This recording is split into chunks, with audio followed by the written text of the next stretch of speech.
जय श्री गणेश जी, हर हर महादेव। मैं हूँ आचार्य संध्या सक्सेना। स्वागत करती हूँ आप सभी का। हम जैसे कि आपको पता है देवी श्रीमद् देवी भागवत पुराण का अर्थ है, और आज मैं आपको आगे की कुछ लोगों के नाम सुनाने जा रही हूँ, जिसमें से कुछ लोगों के प्रेयर्स यूनिवर्स में भेजनी होती है।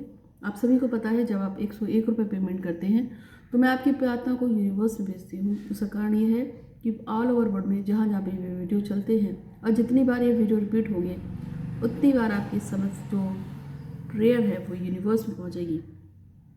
तो यूनिवर्स में प्रेयर को भी पहुंचाएंगे, लेकिन उससे पहले आपकी श्रीमद् भागवत पुराण का द्वितीय जो स्कंद था उसका अध्याय 4 पे हूँ मैं, तो जिसमें है भीष्म जी की कथा कि उनका उत्पन्न कैसे हुआ।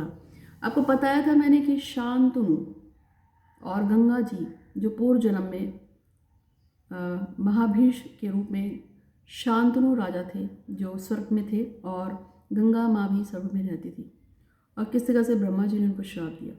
अब इस अध्याय में आपको बता रही हूँ कि श्राप लगते ही शांतनु एक राजा के रूप में आते हैं जो महाभीष्म थे, और गंगा भी जन्म लेती नहीं है, गंगा अवतरित होती हैं, क्योंकि गंगा का जन्म तो हो ही नहीं सकता है, लेकिन वो मृत्यु लोक आ जाती हैं।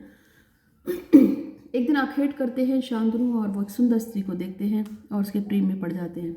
वो रोज उसी स्त्री को देखते हैं और फिर से विवाह के लिए कहते हैं, पर वो विवाह के लिए मना कर देती है।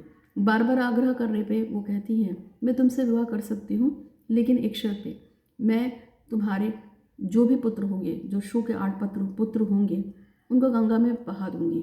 ऐसा वो क्यों कहती हैं? ऐसा वो इसलिए कहती हैं क्योंकि आप भी जानते हैं कि पूर्व जन्म में 8 वसुओं ने वशिष्ठ जी का श्राप लिया था, जिसकी वजह से उनको श्राप लगा था कि तुम मृत्यु लोक जाओगे, लेकिन वसु का जन्म कभी भी मनुष्य योनि में हो ही नहीं सकता है।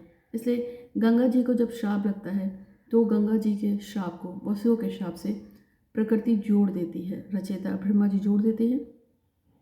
तो अतः वो कहती हैं कि जब मैं तुमसे विवाह करूंगी शांतनु, तो मेरे जो भी पुत्र होंगे उनके लिए तुम कभी नहीं पूछोगे कि मैं इनको गंगा में क्यों बहा रही हूँ। राजा चूँकि आकर्षण में बंधे होते हैं और गंगा जी से बहुत प्यार करते हैं, अतः वो मान जाते हैं।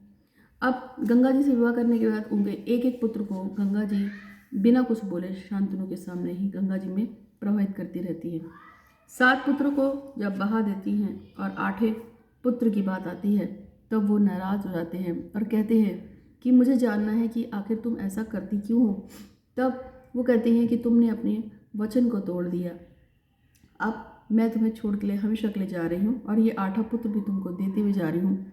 यही 8वां पुत्र भीष्म बना, और उन्होंने बताया कि ये भीष्म जो है ये 8वां वसु है जिसको मैं आपको सौंप रही हूँ।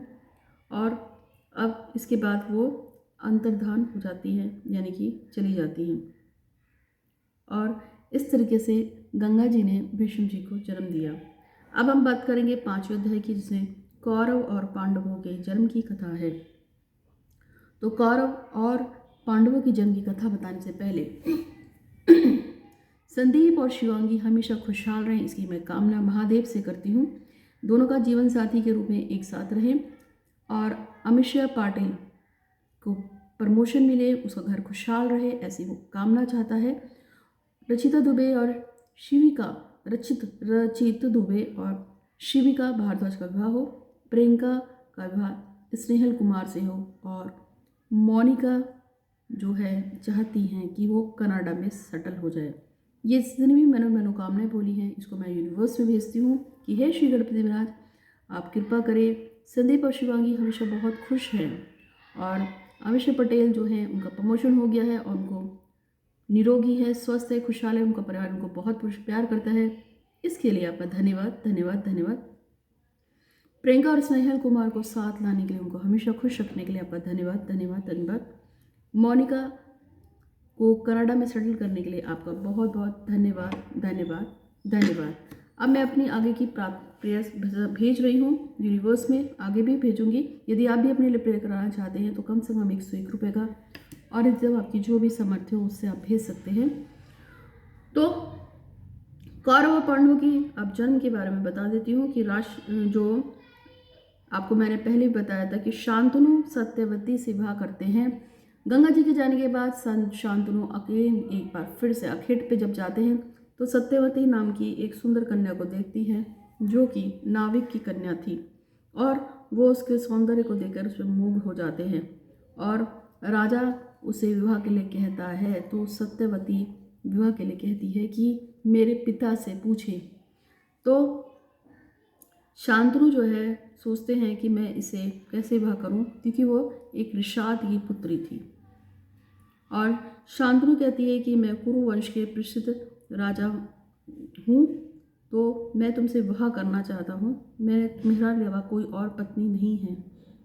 तो सत्यवती शांतनु से कहती है कि मैं स्वतंत्र नहीं हूँ, मेरे पिता जो चाहेंगे वही होगा। तो शांतनु की बात सुनकर वो सत्यवती के घर जाते हैं और वहाँ पे कहते हैं कि मैं आपकी पुत्री से विवाह करना चाहता हूँ। तो वो उसको एक बंधन में बांध देते हैं कि विवाह तभी होगा अगर सत्यवती के पुत्र को आप राजा बनाएंगे कुरुवंश का। इस पे वो मना कर देते हैं क्योंकि उनका प्रथम पुत्र भीष्म था। तो वो सोचते हैं कि भीष्म के रहते हुए मैं किसी और को अपना राजा कैसे बनाऊं, और भीष्म ही इसके लिए उपयुक्त है।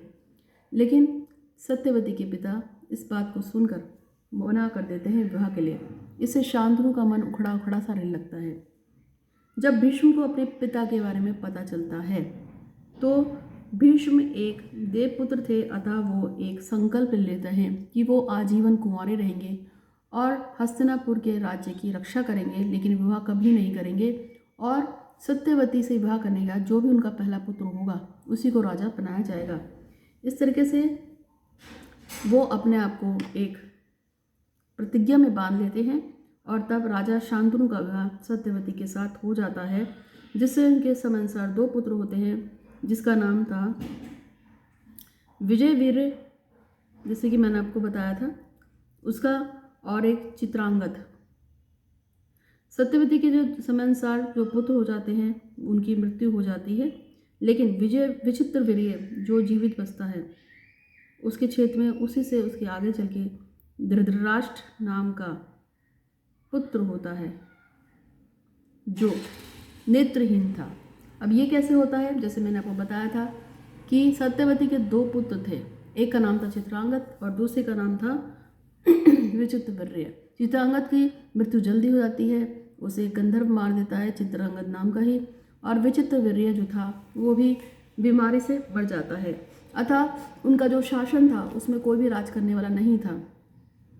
तब देवी सत्यवती वेदव्यास जी को बुलाती है और वेदव्यास जी अपने आशीर्वाद से अम्बा, अम्बालिके और अंबिका, जैसे मैंने आपको बताया था पिछली कथा में, 3 बालिकाओं को बलपूर्वक जब लाते हैं और उनसे विवाह करा दिया जाता है विचित्रवीर्य का, लेकिन विचित्रवीर्य की मृत्यु हो जाती है, जिसमें से अम्बा चली जाती है छोड़ के, क्योंकि उसे शाल्य वंश का पुरुष पसंद था और शाल्य भी उसको अपनाता नहीं है, मैंने आपको कथा में सुनाया था।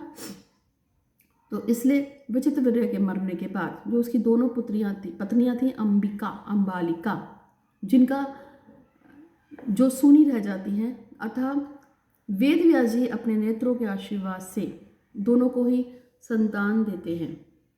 एक की जो संतान होती है वो नेत्रहीन पैदा होती है क्योंकि मुनि को देकर उसने आंखें बंद कर ली थी, और दूसरी के जो पुत्र था वो बहुत ही सुंदर होता है लेकिन रोगग्रस्त होता है, बीमार पुत्र को जन्म देती हैं।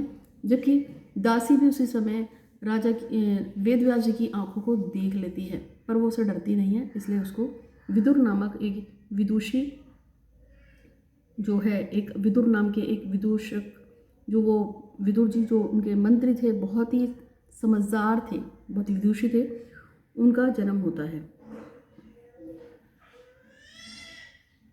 तो इस प्रकार से धृतराष्ट्र की भी 2 स्त्रियां होती हैं, जिसमें से एक वैश्य कन्या थी, और पांडु की भी 2 स्त्रियां थी, जिसमें से पहली कन्या थी जो शूरसेन की पुत्री कुंती थी, और दूसरी थी माद्री नरेश की माद्री, जो कि मद्रराज की थी, और गांधारी जो कि बहुत ही सुंदर थी, जो धृतराष्ट्र की पुत्री थी। उसके 100 पुत्र होते हैं, जिसमें सबसे पहला पुत्र जो था वो दुर्योधन होता है, जबकि कुंती जो थी वो कन्यावस्था में ही सूर्य के आशीर्वाद से कर्ण को जन्म देती है, और बाद में वो पांडु की पत्नी बनकर 5 और पुत्रों को जन्म देती है। तो इस कथा में इतना ही। आगे की कथा में आपको मैं बताती हूँ कि पांडवों की उत्पत्ति कैसे हुई।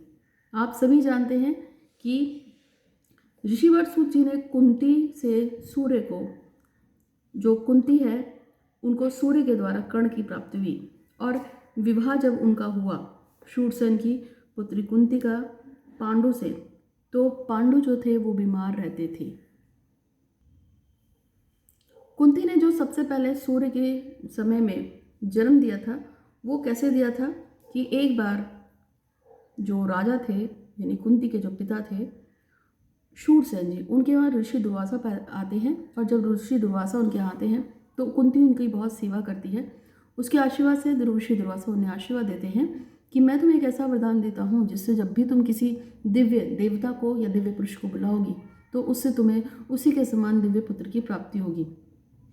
कुंती को लगता है कि शायद ऋषि ने ऐसे ही उसको कोई आशीर्वाद दे दिया है और वो खेल खेल मजाक मजाक में सूर्यदेव को बुला लेती है।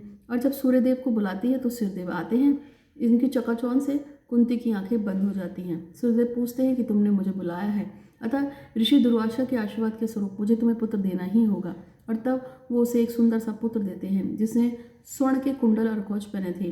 कुंती डर जाती है और उसको उसी समय वो एक पालने में रखकर गंगा जी में बहा देती है और उस बच्चे को सूत नामक एक व्यक्ति था जिसका नाम था अधिरथ और उसकी पत्नी राधा उस बच्चे को देखते हैं, उसे उठाते हैं और उसे अपनी संतान के रूप में पालन पोषण करते हैं। कुछ समय बाद कुंती का विवाह पांडु के पुत्र पांडु की पत्नी बनती है और वहीं माद्री भी उनकी पत्नी बनती है और इस